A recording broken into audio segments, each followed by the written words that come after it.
ನಮಸ್ಕಾರ ಸ್ನೇಹಿತರೆ, ಹಿಂದಿನ ಸಂಚಿಕೆಯಲ್ಲಿ ಮಹಾಕಾಲೇಶ್ವರ ಜ್ಯೋತಿರ್ಲಿಂಗದ ಬಗ್ಗೆ ತಿಳಿದುಕೊಂಡಿದ್ದೇವೆ.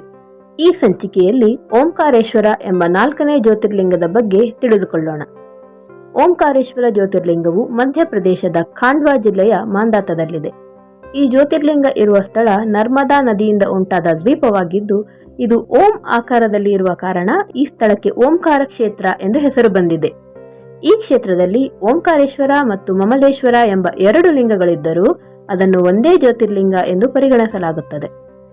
ಹಿಂದೆ ಮಮಲೇಶ್ವರ ಲಿಂಗವನ್ನು ಅಮರೇಶ್ವರ ಎಂದು ಕರೆಯಲಾಗುತ್ತಿತ್ತು. ಓಂಕಾರ ಕ್ಷೇತ್ರದಲ್ಲಿ 2 ಲಿಂಗಗಳು ಉದ್ಭವಿಸಿದ ಕತೆ ಶಿವಪುರಾಣದಲ್ಲಿದೆ.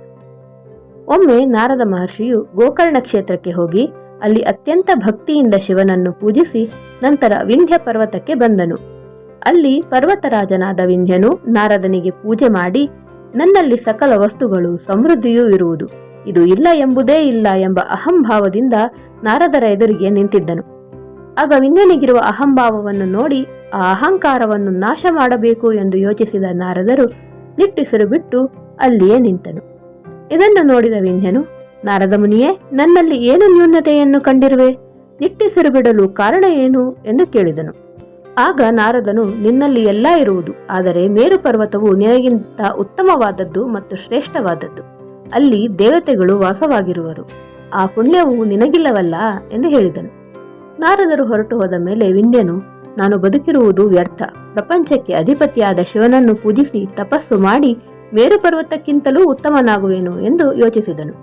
ನಂತರ ಓಂಕಾರ ಕ್ಷೇತ್ರಕ್ಕೆ ಹೋಗಿ ಅಲ್ಲಿ ಪಾರ್ಥಿವ ಲಿಂಗವನ್ನು ಮಾಡಿ ಅದನ್ನು ಪೂಜಿಸಿದನು.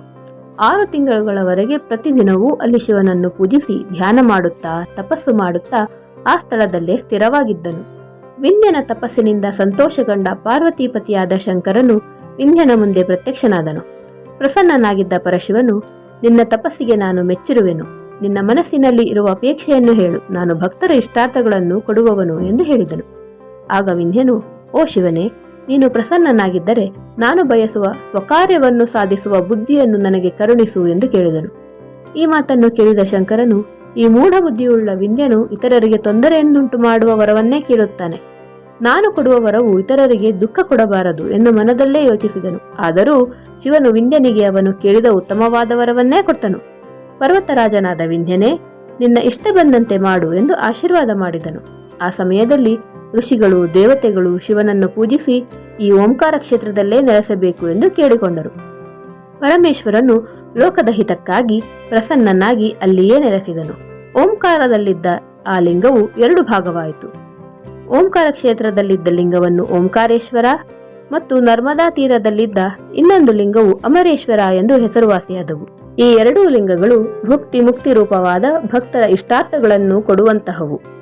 ಯಾರು ಇಲ್ಲಿ ಭಕ್ತಿಯಿಂದ ಶಿವಪೂಜೆ ಮಾಡುವರೋ ಅವರಿಗೆ ಪುನರ್ಜನ್ಮವಿಲ್ಲ, ಹಾಗೆಯೇ ಅವರ ಇಷ್ಟಾರ್ಥ ಸಿದ್ಧಿಸುವುದು. ಮುಂದಿನ ಸಂಚಿಕೆಯಲ್ಲಿ ಕೇದಾರೇಶ್ವರ ಜ್ಯೋತಿರ್ಲಿಂಗದ ಬಗ್ಗೆ ತಿಳಿದುಕೊಳ್ಳೋಣ. ಧನ್ಯವಾದಗಳು.